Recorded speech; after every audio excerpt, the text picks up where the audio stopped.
ಅನಿವಾರ್ಯತೆ ಅಗತ್ಯತೆಯೂ ಇವತ್ತಿದೆ.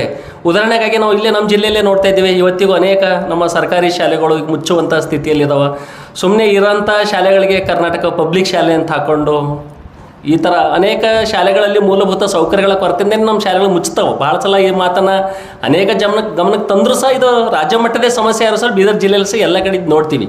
ಇವೆಲ್ಲದಿಂದ ಜನರಲ್ಲಿ ಒಂದು ಕನ್ನಡದ ಪ್ರಜ್ಞೆಯನ್ನು ಹುಟ್ಟಿಸ್ಬೇಕು. ಭಾಷೆಯ ಸಿರಿಗೆ ನಡೋದ್ಗೆಲ್ಗೆ ಇದೇ ನವೆಂಬರ್ 26ನೇ ತಾರೀಕಿನಂದು ಕರ್ನಾಟಕ ರಾಜ್ಯೋತ್ಸವದ ಪ್ರಯುಕ್ತ ಬೀದರ್ ಸಾಂಸ್ಕೃತಿಕ ಉತ್ಸವ ಕಾರ್ಯಕ್ರಮವನ್ನು ಆಯೋಜನೆ ಮಾಡಲಾಗಿತ್ತು.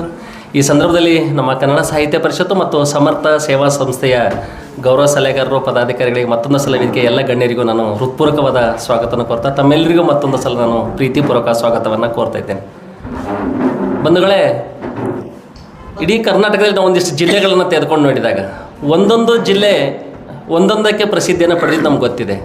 ಆದರೆ ಬೀದರ್ ಜಿಲ್ಲೆಯನ್ನು ತೆಗೆದುಕೊಂಡು ನೋಡಿದಾಗ ಐತಿಹಾಸಿಕವಾಗಿ ಅನೇಕ ಅರಸರುಗಳು ನಾಡಿದಂಥ ನಾಡು ನಮ್ಮ ಬೀದರ್ ಜಿಲ್ಲೆಯಾಗಿದೆ. ಹೀಗಾಗಿ ಇಂಥ ಒಂದು ಐತಿಹಾಸಿಕ ನಗರದಲ್ಲಿ ನಾವು ಕರ್ನಾಟಕ ರಾಜ್ಯೋತ್ಸವ ಪ್ರಯುಕ್ತ ಒಂದು ಬೀದರ್ ಸಾಂಸ್ಕೃತಿಕ ಉತ್ಸವನ ಆಯೋಜನೆ ಮಾಡಲಾಗಿದೆ.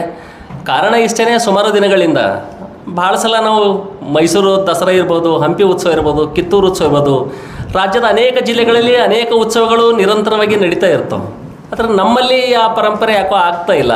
ಹೀಗಾಗಿ ನಾವು ಒಂದಿಷ್ಟು ಜಿಲ್ಲಾಡಳಿತ ಸರ್ಕಾರ ಏನು ಮಾಡ್ತಾ ಗೊತ್ತಿಲ್ಲ, ನಾವು ಸಂಘ ಸಂಸ್ಥೆಗಳೇ ಸೇರಿಕೊಂಡು ಯಾಕೆ ಇಂಥ ಒಂದು ಉತ್ಸವವನ್ನು ಮಾಡಬಾರ್ದು ಅನ್ನೋ ಉದ್ದೇಶದಿಂದ ಬೀದರ್ ಸಾಂಸ್ಕೃತಿಕ ಉತ್ಸವನ ಆಯೋಜನೆ ಮಾಡಲಾಗಿದೆ. ಅದೊಂದು ಸಂಗೀತ ಸಂಜೆ ಕಾರ್ಯಕ್ರಮ ಇರುತ್ತೆ. ಕಾರ್ಯಕ್ರಮ ಸಾಯಂಕಾಲ 5 ಗಂಟೆಗೆ ಬೀದರ್ ನಗರದ ಫಾರ್ಮಸಿ ಕಾಲೇಜಿನ ಆವರಣದಲ್ಲಿ ಕಾರ್ಯಕ್ರಮ ಆರಂಭವಾಗುತ್ತೆ. ಕಾರ್ಯಕ್ರಮದಲ್ಲಿ ಬಹುಮುಖ್ಯವಾಗಿ ಈ ನಾಡಿನ ಖ್ಯಾತ ಸಂಗೀತ ಗಾಯಕರು ದಿಗ್ಗಜರಾಗಿರುವಂಥ ವಿಜಯ್ ಪ್ರಕಾಶ್ ಮತ್ತು ಅವ್ರ ತಂಡ ಇಡೀ ಕಾರ್ಯಕ್ರಮವನ್ನು ಸಂಗೀತದ ಸಂಜೆ ಕಾರ್ಯಕ್ರಮವನ್ನು ನಮಗೆ ಅವ್ರು ಉಣಬಡಿಸಲಿದ್ದಾರೆ. ಜೊತೆಗೆ ಅದೇ ಸಮಾರಂಭದಲ್ಲಿ ಚಿತ್ರನಟಿಯಾಗಿರುವಂಥ ಅಮೂಲ್ಯರವರು ಸಮಾರಂಭದಲ್ಲಿ ಭಾಗವಹಿಸ್ತಾರೆ. ನಾಡಿನ ಖ್ಯಾತ ನಿರೂಪಕರಲ್ಲಿ ಒಬ್ಬಾಗಿರುವಂಥ ಅನುಶ್ರೀ ಅವರು ಆ ಸಮಾರಂಭದ ನಿರೂಪಣೆಯನ್ನು ಮಾಡ್ತಾರೆ. ಕಾರ್ಯಕ್ರಮದಲ್ಲಿ ಬೆಂಗಳೂರಿನ ಇದೊಂದು ತಂಡ ಒಂದು ಕಡೆ ಆದರೆ ಬೀದರ್ ಜಿಲ್ಲೆಯ ಅನೇಕ ಕಲಾವಿದರನ್ನು, ಉದಾಹರಣೆಗಾಗಿ ಶಿವಾನಿ ಇರ್ಬೋದು, ಜೊತೆಗೇ ರೇಖಾ ಪರವ್ ಸೌದಿ ಇರ್ಬೋದು, ಈ ರೀತಿಯಾಗಿ ಸ್ಥಳೀಯ ಕಲಾವಿದರಿಗೂ ಸಹ ಅಲ್ಲಿ ಒಂದು ಕಾರ್ಯಕ್ರಮವನ್ನು ಆಯೋಜನೆ ಮಾಡಲಾಗಿದೆ. ಸಮಾರಂಭವನ್ನು ನಮ್ಮ ಜಿಲ್ಲಾ ಉಸ್ತುವಾರಿ ಸಚಿವರು ಕಾರ್ಯಕ್ರಮ ಉದ್ಘಾಟನೆ ಮಾಡ್ತಾರೆ. ಅದ್ರ ಜೊತೆಗೇ ನಮ್ಮ ಬೀದರಿನ ಅನೇಕ ಶಾಸಕರಿರ್ಬೋದು, MLCಗಳಿರ್ಬೋದು, ವಿಧಾನ ಪರಿಷತ್ ಸಂಸದರಿರ್ಬೋದು, ಇವರೆಲ್ಲರೂ ಆ ಸಮಾರಂಭದಲ್ಲಿ ಭಾಗವಹಿಸ್ತಾರೆ. ಒಟ್ಟಾರೆಯಾಗಿ ಈ ಎರಡೂ ಸಂಸ್ಥೆಗಳು ಸುಮಾರು ದಿನಗಳಿಂದ ಬೀದರ್ನಲ್ಲಿ ಈ ಥರ ಒಂದು ದೊಡ್ಡ ಕಾರ್ಯಕ್ರಮ ಆಯೋಜನೆ ಮಾಡಬೇಕು ಅನ್ನೋ ಕಾರಣಕ್ಕೆ, ಯಾಕಂದರೆ ಈ ಕನ್ನಡ ಭಾಷೆ ಸಾಹಿತ್ಯಗತ ಶ್ರೀಮಂತಗೊಳಿಸಬೇಕಾಗಿದ್ರೆ ಅನೇಕರು ಅನೇಕ ರೀತಿಯಲ್ಲಿ, ಉದಾಹರಣೆಗಾಗಿ ನಮ್ಮ ಶರಣರು ವಚನಗಳ ಮೂಲಕ ಈ ಭಾಷೆಯನ್ನು ಶ್ರೀಮಂತಗೊಳಿಸಿದ್ದು ನಮ್ಗೆ ಗೊತ್ತಿದೆ. ನಮ್ಮ ದಾಸರು ಕೀರ್ತನೆಗಳ ಮೂಲಕ ಈ ಭಾಷೆಯನ್ನು ಶ್ರೀಮಂತಗೊಳಿಸಿದೆ. ಅನೇಕ ನಮ್ಮ ಜನಪದ ಕಲಾವಿದರು ಹಾಡುಗಳನ್ನು ಹಾಡೋದ್ರ ಮೂಲಕ ಈ ಕನ್ನಡ ಭಾಷೆಯನ್ನು ಶ್ರೀಮಂತಗೊಳಿಸಿದೆ.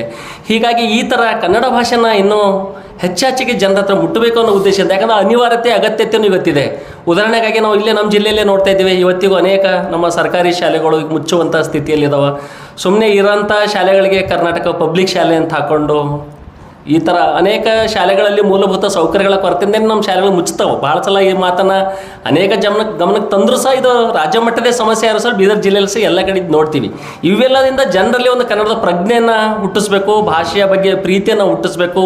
ಇಂಥ ಹಲವಾರು ವಿಚಾರಗಳನ್ನು ಇಟ್ಕೊಂಡು ಇಂಥ ಒಂದು ಸಾಂಸ್ಕೃತಿಕ ಉತ್ಸವನ ನಾವು ಆಯೋಜನೆ ಮಾಡಲಾಗಿದೆ. ಹೀಗಾಗಿ ನಾನು ನನ್ನೆಲ್ಲ ಮಾಧ್ಯಮದ ಸ್ನೇಹಿತರಲ್ಲಿ ಮಿತ್ರರಲ್ಲಿ ಪ್ರೀತಿಪೂರ್ವಕ ಮನವಿಯನ್ನು ಮಾಡ್ಕೊಳ್ತಾ ಇದ್ದೀವಿ. ಪ್ರಥಮ ಬಾರಿಗೆ ಕನ್ನಡ ಸಾಹಿತ್ಯ ಪರಿಷತ್ತು ನಮ್ಮ ಸಮರ್ಥ ಸೇವಾ ಸಂಸ್ಥೆ ಈ ಥರ ನಾವು ಈವೆಂಟನ್ನು ಮಾಡದಿರಲಿಲ್ಲ. ಮುಂಚೆನೇ ಬರೀ ಸಮ್ಮೇಳನಗಳನ್ನು, ವಿಚಾರ ಸಂಕಿರಣಗಳನ್ನ ಈ ಥರ ಮಾಡ್ಕೊಂಡು ಬಂದೀವಿ. ಆದರೆ ಇಂಥ ದೊಡ್ಡ ಉತ್ಸವನ ಈ ಮುಂಚೆ ಮಾಡಲಿಲ್ಲ. ಹೀಗಾಗಿ ಇಂಥ ಒಂದು ಕಾರ್ಯಕ್ರಮವನ್ನು ಆಯೋಜನೆ ಮಾಡಿದ್ವಿ. ಅದು ಭಾಳ ವಿಶೇಷ ರೀತಿಯಲ್ಲಿ, ಅದು ವಿದ್ಯಾರ್ಥಿಗಳಿಗೆ ಒಂದಿಷ್ಟು ರಿಯಾಯಿತಿಯನ್ನು ನೀಡೋದ್ರ ಮೂಲಕ, ಒಂದಿಷ್ಟು ಗಣ್ಯರಿಗೂ ಈ ಥರ ಹಲವಾರು ರೀತಿಯ ಭಾಳ ವ್ಯವಸ್ಥಿತವಾಗಿ ಮಾಡುವಂಥ ಒಂದಿಷ್ಟು ನಾವೇ ಸಮಿತಿಗಳನ್ನು ಮಾಡ್ಕೊಳ್ಳೋದ್ರ ಮೂಲಕ ಕಾರ್ಯಕ್ರಮವನ್ನು ಆಯೋಜನೆ ಮಾಡಿದ್ವಿ. ದಯವಿಟ್ಟು ಜಿಲ್ಲೆಯ ಅತಿ ಹೆಚ್ಚು ಜನರು ಈ ಕಾರ್ಯಕ್ರಮದಲ್ಲಿ ಭಾಗವಹಿಸಿ ಆ ಸಂಗೀತ ರಸದೋರಣವನ್ನು ಭಾಗವಹಿಸಿ ಯಶಸ್ವಿಗೊಳಿಸ್ಬೇಕಂತ ಮನವಿಯನ್ನು ಮಾಡ್ಕೊತಿದ್ದೀನಿ. ಜೊತೆಗೆ ನಮ್ಮೆಲ್ಲ ಮಾಧ್ಯಮದ ಸ್ನೇಹಿತರಲ್ಲೂ ಮನವಿ ಮಾಡ್ತೀನಿ, ದಯವಿಟ್ಟು ತಾವೆಲ್ಲರೂ ಸಹ ಆ ಸಮಾರಂಭದಲ್ಲಿ ಭಾಗವಹಿಸ್ಬೇಕಂತೇಳಿ ವಿನಂತಿಯನ್ನು ಮಾಡ್ಕೊತಾ ಇದ್ದೀನಿ. ಧನ್ಯವಾದಗಳು.